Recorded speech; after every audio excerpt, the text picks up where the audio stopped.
ऐसे एक समय युधिष्ठिर को बहुत भयंकर स्वप्न आने शुरू हो गए थे। महाभारत का युद्ध हो चुका था, युधिष्ठिर जी गद्दी पर विराजमान थे। अब वो जो मरे हुए व्यक्तियों की और उनकी पत्नियां जो हाहाकार मचा रही थी, बुरा हाल हो रहा था, और वो प्रेत आत्माएं उस युधिष्ठिर को सताने लगी जो युद्ध में मरे थे, नाथ और अनाथ जितने भी थे। वो भयभीत हो गया, आंखें फटी की फटी रह जाती थी।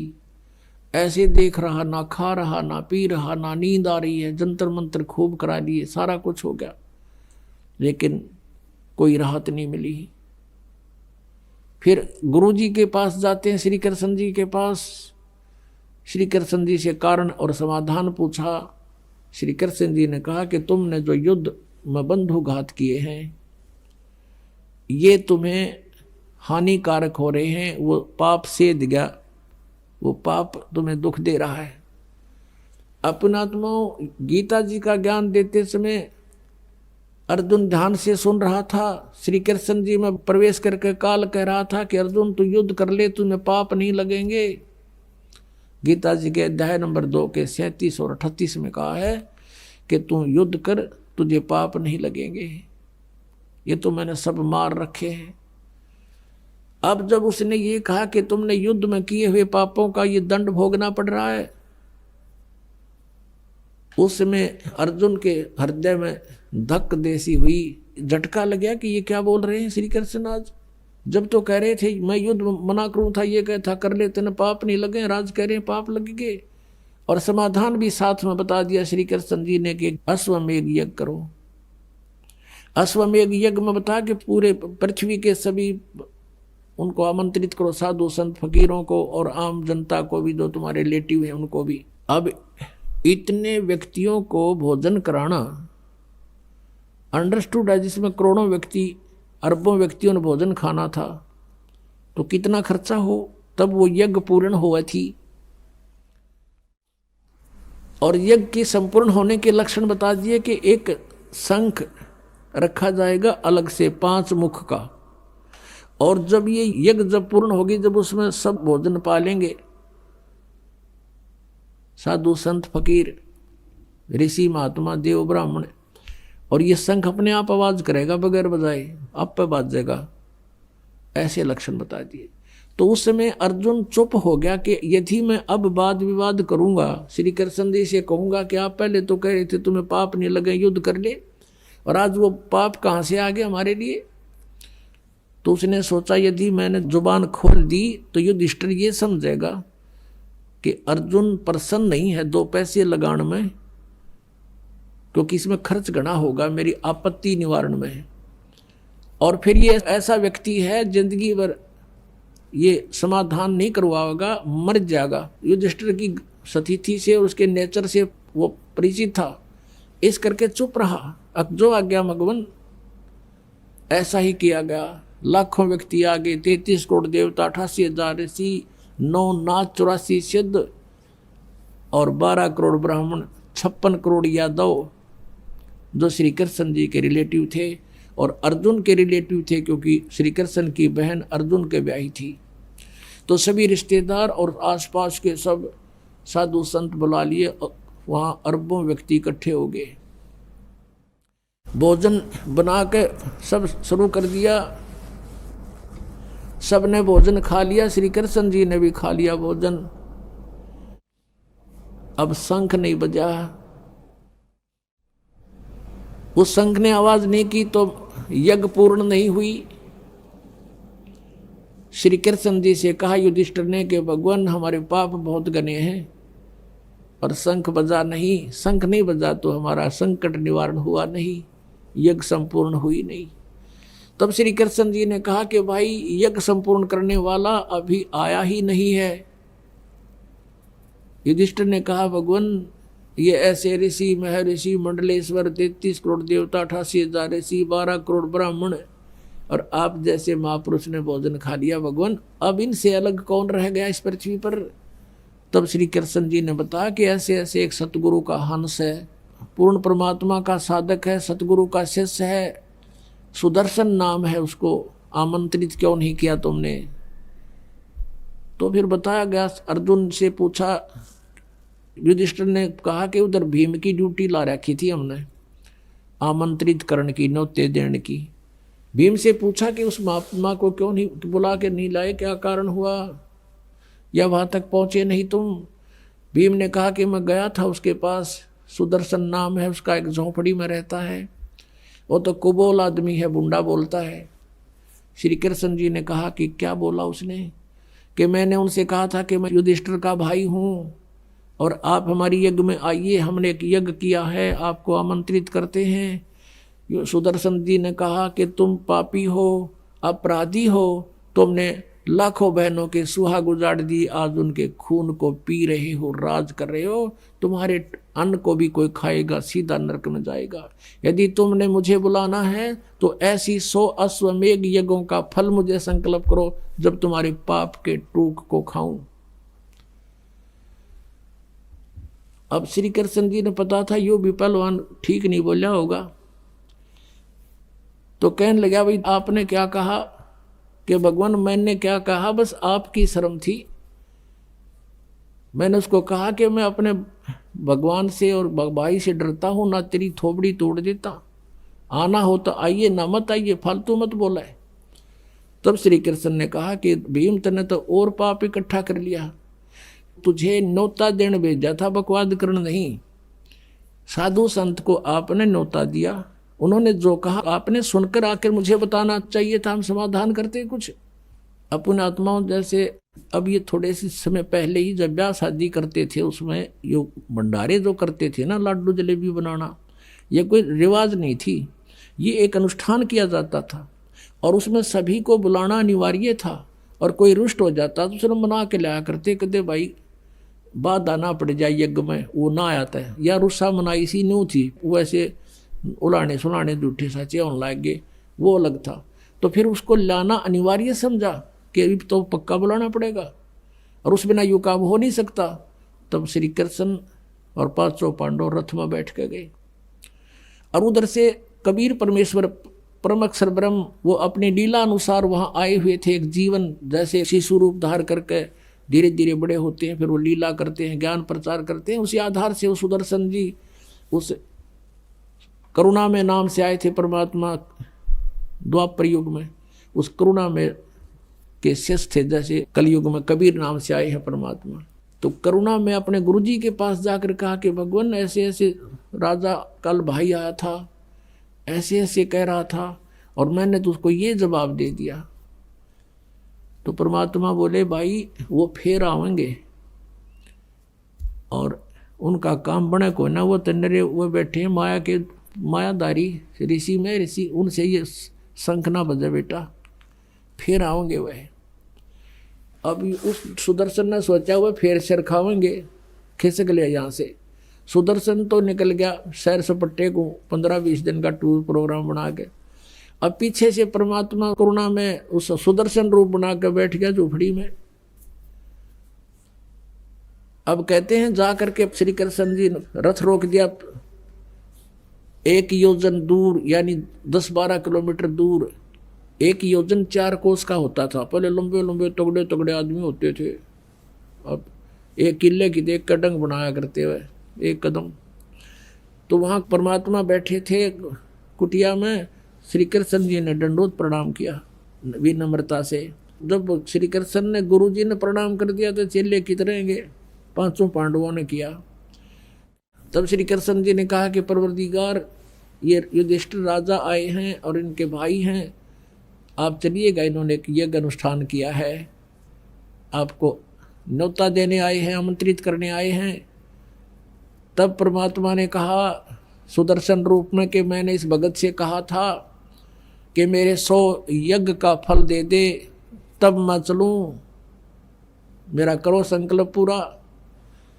तब श्री कृष्ण जी ने कहा कि हे भगवान आपकी वाणी है, परमात्मा चारों युगों में यही ज्ञान दिया जो आज आपके समक्ष रूबरू हो रहा है।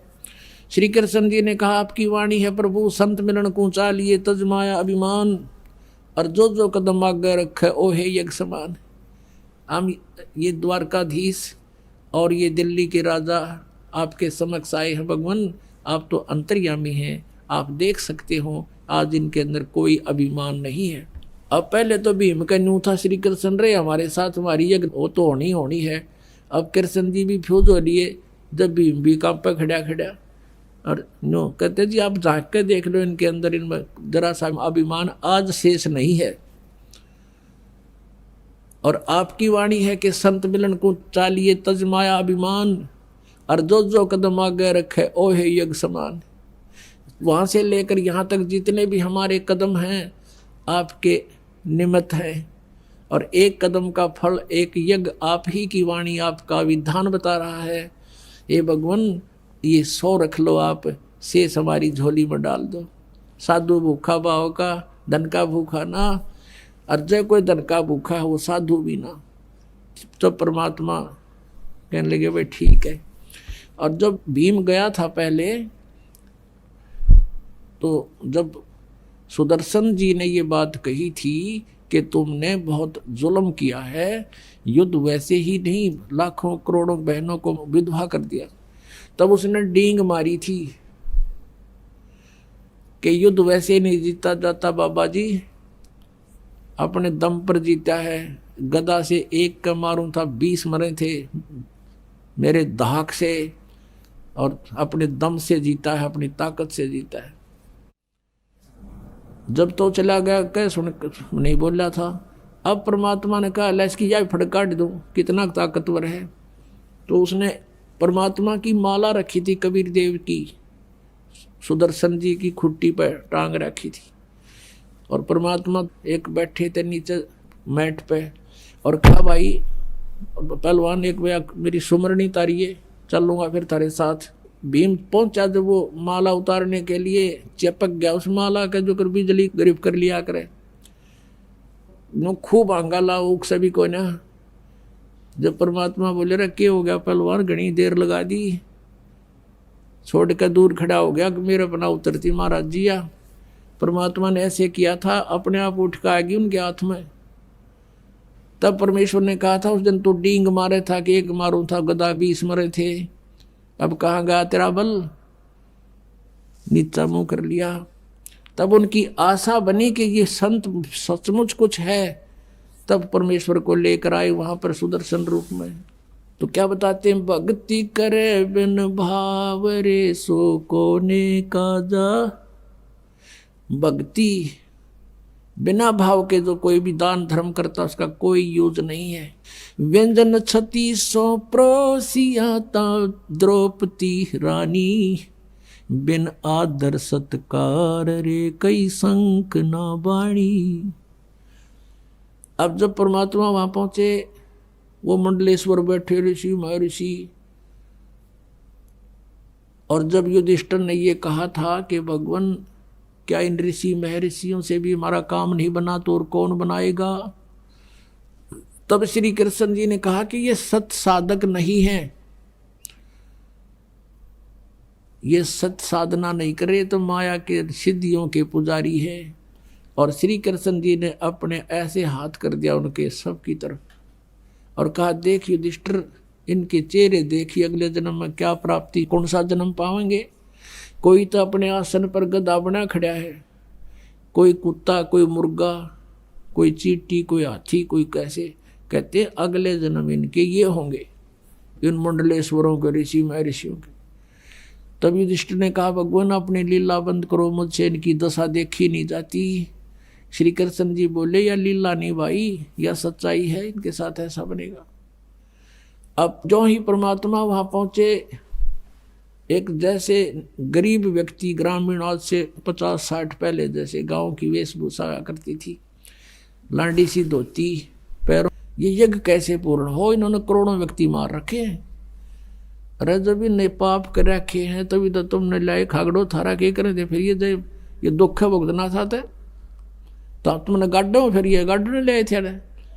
तो अब आए समर्थ वहां पर बैठ गया, आसन बिछा दिया श्री कृष्ण जी ने, और श्री कृष्ण जी ने कहा कि द्रौपदी, इस महापुरुष के भोजन खाने से तुम्हारा काम बनेगा, बढ़िया आहार बना। द्रौपदी ने अपने हाथों नौकरों पर नहीं छोड़ा, नौकरानियों पर, कदे चूक रह जा। अपने हाथों भोजन बनाया, न्यारे न्यारे पकवान, कचौड़ी पकौड़ी खीर हलवा, दही बड़े न्यारे न्यारे, दाल सब्जी, और बना के भोजन। क्योंकि पहले तो चूल्हे हुआ करते लकड़ी बाल के, 1-1.5 घंटे में 2 तैयार हुआ। एक थाल में परोस के अलग अलग आइटम और महात्मा के सामने रख दिए। अब वो सुदर्शन जो था, वहां तो मालिक बैठे थे, रोल सुदर्शन का ही कर रहे थे। उस सुदर्शन जी ने एक नियम बना रखा था अपना कि मैं 5 ग्रास डेली खाता था। जैसे कोई भी सामान है सारा इकट्ठा करा भोजन, और ऐसे 5 बार खा के वो संयम रखता था भोजन पर, अंजल पर, उससे आगे नहीं खाता था। तो ऐसे उन्होंने जितना चाहिए था 5 बार खाने के लिए थोड़े थोड़े आइटम सारे थाली में डाल लिए, कटोरियों में थे, और फिर उनको ऐसे खिचड़ी बना लिया। लगे खिचड़ी बनाने, सबको मिलाने लगे। तो द्रौपदी ने यह सोचा था कि आज ऐसा स्वादिष्ट भोजन बना दिया है संत के लिए, ये घास फूस खाने वाला व्यक्ति और ऐसे मेरे बनाए हुए स्वादिष्ट आइटम को अलग अलग खाएगा, उंगली चाटता रह जाएगा। जब द्रौपदी ने देखा इसने तो सारा काम बिगाड़ दिया, तो उसके मन में दोष आ गया कि रहा शूद्र का शूद्र, क्योंकि वो वाल्मीकि जाति में थे सुदर्शन जी। कहा कि रहा शूद्र का शूद्र, इसने खान का भी नहीं पता, मैंने तो 2 घंटे तक आंख फुड़वाई धूमे में और इसने कर दिया गुड़ गोबर। ऐसा दोष मानकर मुंह सा चढ़ा के भीतर न चली गई। अब उधर से जब 1 ग्रास खाया, उस सबको मिलाकर एक बार शंख ने आवाज की, दूसरा ग्रास खाया, दूसरी बार की, 5 बार में वो जितना खाना था खा लिया। तो 5 बार शंख बोला और बोल कर रुक गया। तब युधिष्ठिर गया भगवान श्री कृष्ण के पास कि भगवान आपकी रजा होगी। हो गया काम, बन गई बात, शंख बज गया। तो श्री कृष्ण जी ने कहा कि नहीं, ये शंख नहीं बजा भाई, ये तो अखंड बजना चाहिए, काफी समय तक रुके नहीं, ये तो खंड हो गया, 5 बार बोला है कोई। तब युधिष्ठिर ने कहा भगवान अब किसको लाओगे बुलाकर? तभी श्री कृष्ण ने कहा कि भाई और कोई शेष नहीं पृथ्वी पे, इस महापुरुष के एक बाल के समान 3 लोक नहीं है, लेकिन अपने घर में कोई त्रुटि है जिस कारण से यह बात बिगड़ गई। कबीर परमेश्वर भी कहते हैं सतगुरु के दरबार में कमी काहे की ना, अनसा मौज नहीं पाओता तेरी चूक चाकरी में। हमें कोई पूरा फल यहाँ से नहीं मिल रहा, तो आपकी कोई मर्यादा में त्रुटि है, उसको सेट करो अपनी को, फिर देखो ठाठ। तो श्री कृष्ण जी ने देखा कि द्रौपदी ने काम बिगाड़ा दिखायो, वह बुलाई कि बहन एक सच्ची बताना, महात्मा ने जब यू खाना खाया तेरे मन में कोई दोष आया? कहाँ जी गणाए आ गया मेरे मन में। तो नालायक तेने तो काम बिगाड़ दिया सारा, बता ये इसको कैसे प्रसन्न करेंगे? क्या मन में आया? तो उसने बता जी मन ने नो सोचा था ऐसा बढ़िया भोजन बनाऊंगी, और अपने हाथा बढ़ाया, मैंने नौकरानी का सहयोग नहीं दिया कि दे नमक मेरे तुम्हें कमी रह जाए। और सोचा यूं था कि महात्मा भोजन खाओगा, 6 जगह गुण गाओगा, मेरी द्रौपदी ने ऐसा भोजन बनाया भाई कभी देखा ना सुना। और जब इसने ऐसा कार सारा काम बिगाड़ दिया तो मेरे मन में घना गलानी बन गई इस महात्मा के प्रति कि क्या का महात्मा इसने खाना भी ना आता। तब श्री कृष्ण जी ने कहा द्रौपदी तूने बैठा बैठा दिया, अब तूने एहसान नहीं किया इसको भोजन खिलाने का, इसने एहसान किया तेरे घर पे आकर तेरा टूक खाने का, और आपका फर्ज संत के सामने रख देने का है, उसकी क्रिया को नहीं देखना चाहिए। और साधु संत चठोरे नहीं होते बेबे। तब कहने लगी भगवान मुझसे गलती बन गई, कोई समाधान बताओ कि इसके चरण धो के पी, जब तेरे अंदर के पाप कटेंगे साथ में यू काम बनेगा। द्रौपदी लाई एक प्रांत ठाक है, बड़ी थाली और पानी का जग रखा, भगवान के हाथ जोड़े प्रार्थना की भगवान अक्षमा करो, अचरणामृत दो दाता हमारा कल्याण हो। परमात्मा ने दोनों चरण उठा लिए, थाली में रख के धोए और डाल के उल्टा पानी जब आधा पी लिया द्रौपदी ने, तब श्री कृष्ण ने कहा कि बेबे बहन आधा मुझे भी दे दे, क्योंकि इसे महापुरुष का चरणामृत अब यह आंख श्री कृष्ण की भी खुल गई थी कि 5 बार इस तरह बच गया, हमारे खाए तो ये लटे लेना था, सांस भी ना लिया शंख ने। तो बुद्धिमान ने संकेत बहुत होता है, तो उसने सोची परम शक्ति है, मेरा भी उद्धार हो जाएगा। कहने लगा बहन आधा मुझे भी दे दे। तो आधा श्री कृष्ण ने पिया। तो गरीबदास कहते हैं उस वाल्मीकि का चरणामृत पिया थरे कृष्ण चंद्र करतारा। तुम जिसको कृष्ण चंद्र भगवान कहा करते, उस वाल्मीकि के चरणों का धूल पी और तब वो शंख कण कण जनकारा। कहते भक्ति करे बिन भाव रे सो कोने काजा। और विदुर का जीवन चले गए तो दुर्योधन राजा। विनन छती सो प्रोसिया जहाँ द्रौपदी रानी, और बिन आदर सत्कार कही ना शंख रे बाणी। तो पुणात्माओं, इन सब सत्संग के वचनों से आपने अपने जीवन को सुचारू करना है। समर्थ बिना कोई भी कार्य पूरा नहीं होगा। कहते 33 करोड़ यज्ञ में आए, वो 88 सारे, 12 कोटि वेद के वक्ता, वो सुपच का शंख बजारे। मन तू पावेगा अपना किया रे, भोगेगा अपना किया रे। कहते हैं कि 56 करोड़ जहां थे या दो, उनसे शंख न बाजा ना दू। एक वाल्मीकि नीचे कुल साधु, जिन शंख पंचायन पूरा ना दू। के कहते हैं ये और गनो माया के पूता, ये तो सिर्फ माया के पुजारी थे जितने 33 करोड़ 88 हजार ऐसी सारे बैठे थे। कहते वह सुपथ से शंख बजारे, शत भक्ति और समर्थ की शरण में जो था, उससे भी वो 3 ताप का नाश हुआ, श्री कृष्ण से भी नहीं हुआ। बोलो सतगुरुदेव।